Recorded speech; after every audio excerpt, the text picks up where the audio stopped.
Good morning everyone. This video is for the students of class 9. Okay. In this class I am going to continue chapter 2 of your English literature book, The Sound of Music. Part 1 of the story we have already done. I have done in my previous video. So this is all about part 2 of the story, The Sound of Music.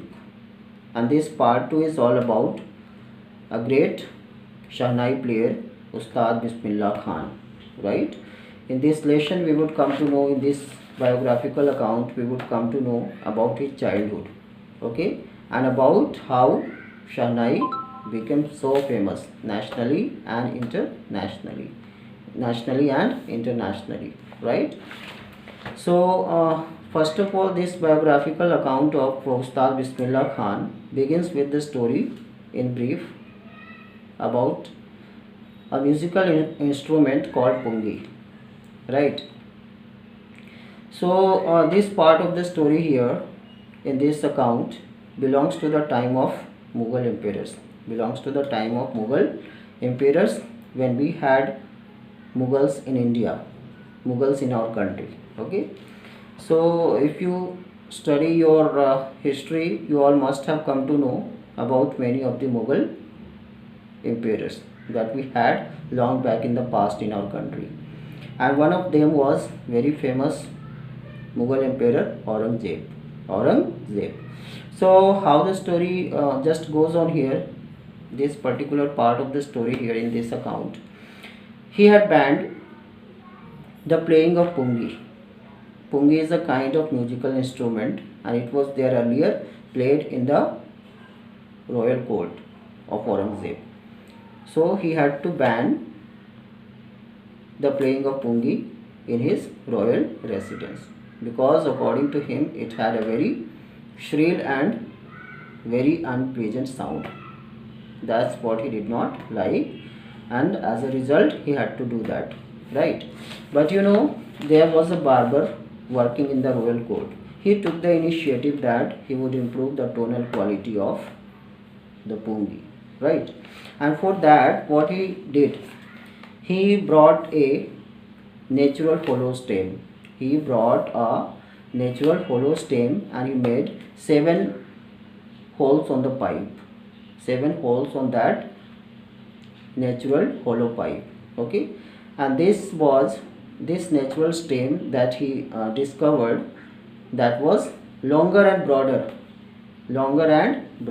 than the pungi, right? And after making 7 holes on that natural hollow stem, when he started playing that newly invented musical instrument, what happened?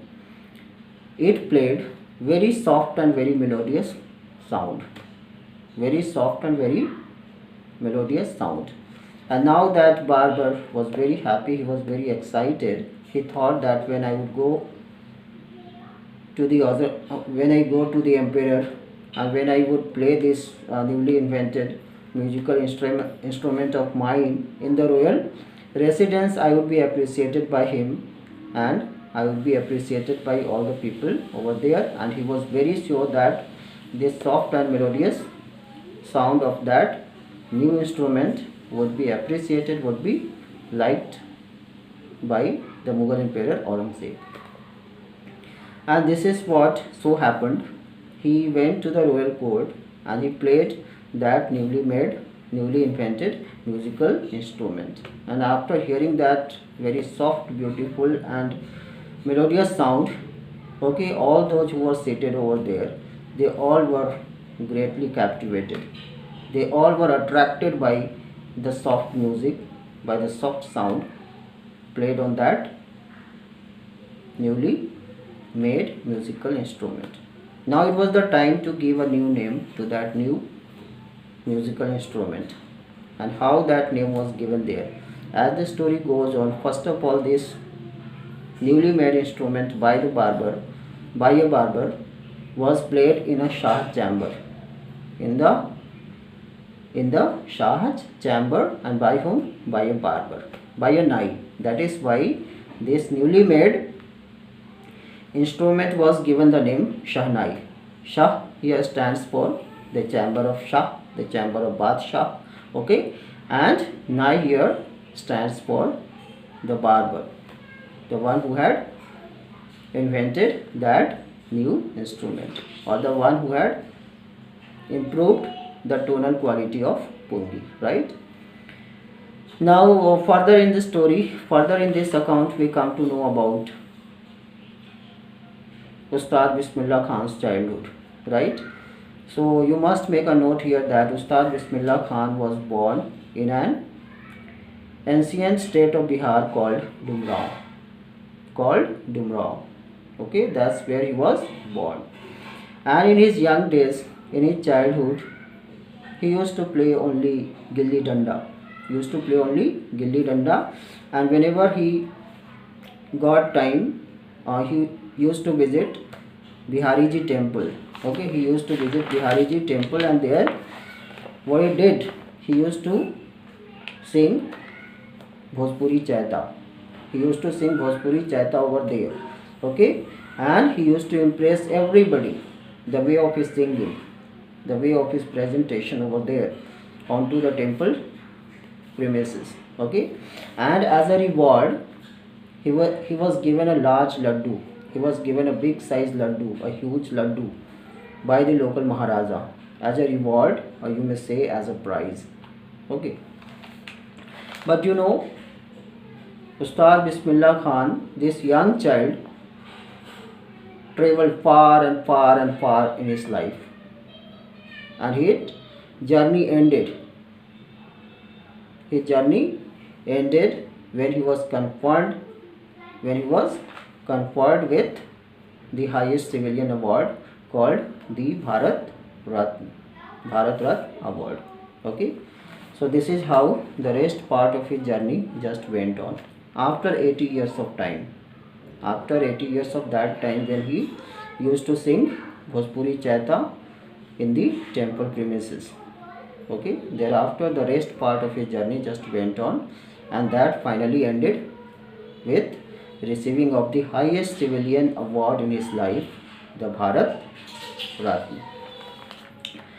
And now we must make a note here that when he was born, Ustad Bismillah Khan was born on 21st March 1916.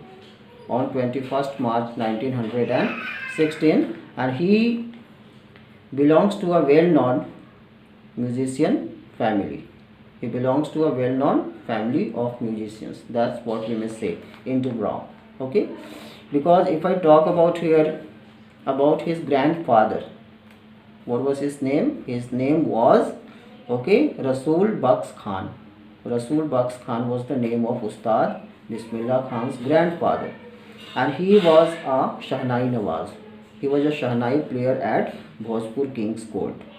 He was a Shahnai player in Bhojpur King's Court. And what about his father? His father's name was Pagambar Baks. His father's name was Pagambar Baks, and he was also a great musician. Means you may say that everybody, each and everyone there in his family, were great musicians of that time, of that ancient time. Okay, but you know, at a very young age, what happened? Bismillah Khan was brought back to Banaras, to his maternal uncle's house by his mother. Okay, and his maternal uncle Ali Baks. What is his name? Ali Baks was his maternal uncle. He also used to play Shahnai. He was also a great Shahnai player, and he was employed in the Vishnu temple in Varanasi to play the Shahnai every day. And this young child, Ustad Bismillah Khan, now used to accompany his maternal uncle every day to the Vishnu temple, where he used to play the Shahnai every day. And there he kept on sitting, greatly captivated, greatly fascinated by the soft and melodious sound of the Shahnai being played by his maternal uncle. And he Two now started practicing to play the Shahnai. He started taking lessons, that's what we will say. Okay, by whom? By his maternal uncle Ali Baksh. He too wanted to make a career in the field of Shahnai playing, right?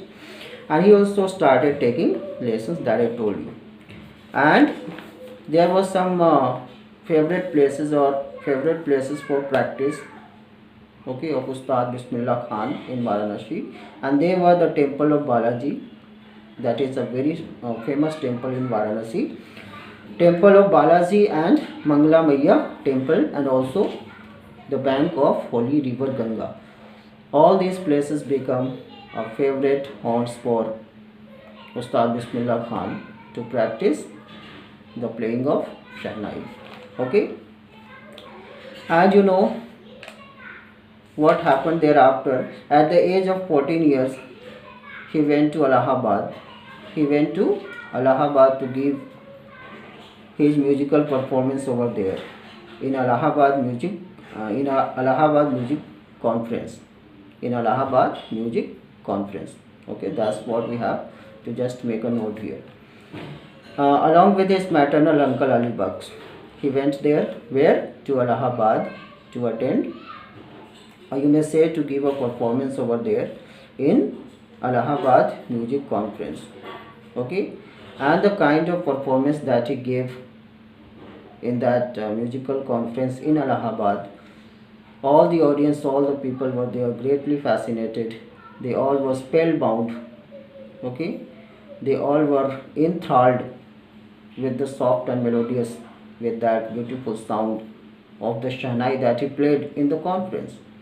One of the great musicians there in that concert, in that conference, patted the young boy's back and said, "Work hard and you will make it. Work hard and you shall make it." That's what he said. Means he wanted to motivate him. These words were very motivating for that young child. Okay, that we may say that work hard you shall make it means keep on working hard and you would achieve what you want. You would earn a big name.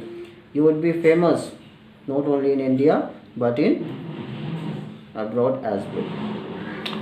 And in the 1938, what happened? With the opening of All India Radio in Lucknow. With the opening of All India Radio in Lucknow in the year 1938, Ustad Bismillah Khan got his big break of his career and he started playing now Shahnai on the radio. Shahnai on radio. Now the sound of Ustad Bismillah Khan Shahnai was often heard by the audience, by the people, okay, on radio, and this is how he became very famous. And thereafter, on the day of 15th of August 1947, okay, on the first day of India's freedom, it was Ustad Bismillah Khan who first of all greeted the entire nation, who first of all graced, that's what we may say, he was the first one to grace the entire country, entire nation, entire India with that soft and captivating music of Shahnai, right? And there were many famous and well-known leaders of our country. Out of them, there was one Pandit Jawaharlal Nehru. After playing of the Shahnai by Ustad Bismillah Khan from the Red Fort, he then delivered his famous speech, right? And he did not only give Shahnai performances in India, okay, but at the same time many of the concerts were organized of Shahnai even in the countries outside India. Thereafter he became so famous that he was there being invited by many of the countries out of India to give Shahnai performance and to organize his performance and concerts even in the countries out of India. Okay, so if I talk about the first abroad trip of Ustad Bismillah Khan, he first of all was invited by the Emperor of Afghanistan. So that was the first tour of Ustad Bismillah Khan, first abroad, first foreign tour of Ustad Bismillah Khan, that's what we must say. And he was invited by the Emperor of Afghanistan to give a musical concert over there, musical concert over there. And you know, after when the performance ended of Ustad Bismillah Khan, the emperor of Afghanistan, he gifted his numerous, or you may say, no, he gifted the priceless Persian carpet. What he gifted? He gifted priceless Persian carpet and the lots and lots of souvenirs. Okay, what are souvenirs? Souvenirs means here, okay, things which are gifted to anybody in memory of a person or a place, in the memory of a person or a place. And thereafter there are many of the awards, many of the national, or you may say many of the prestigious awards, okay, with which he was uh, rewarded with, like national awards like Padma Bhushan, Padma Vibhushan, okay, Padma Shri. All these awards were given to Ustad Bismillah Khan for his extraordinary talent of playing Shahnai, right? And not over, but in the year 2001, he was also conferred with the highest civilian award, and that is Bharat Ratna, when in the year 2001. That's what you all have to learn and remember about this legendary Shahnai player. Okay, and this legendary Shahnai player, legendary Shahnai icon, okay, passed in the year 2006, passed in the year 2006 due to some prolonged illness. And it was when he was given, out of love, out of respect, and out of great honor, that's what we may say, he was given a state funeral by the government of India. And even at the same time, the government of India declared complete one day national holiday, for national mourning for the demise of this great legendary Shahnai player Ustad Bismillah Khan. Okay, this is what we have to learn in this biographical account of Ustad Bismillah Khan. All the important points I have covered up here in this video lecture, and I hope you all must have gone through the chapter. Okay, so on this basis, now on the basis of this very lecture, and on the basis of things that you have collected from the chapter, key points that you have made from the chapter, by reading the chapter, you just make a very good notes in your notebooks, write down all the question answers, etc. Okay, thanks for watching. See you with my another video.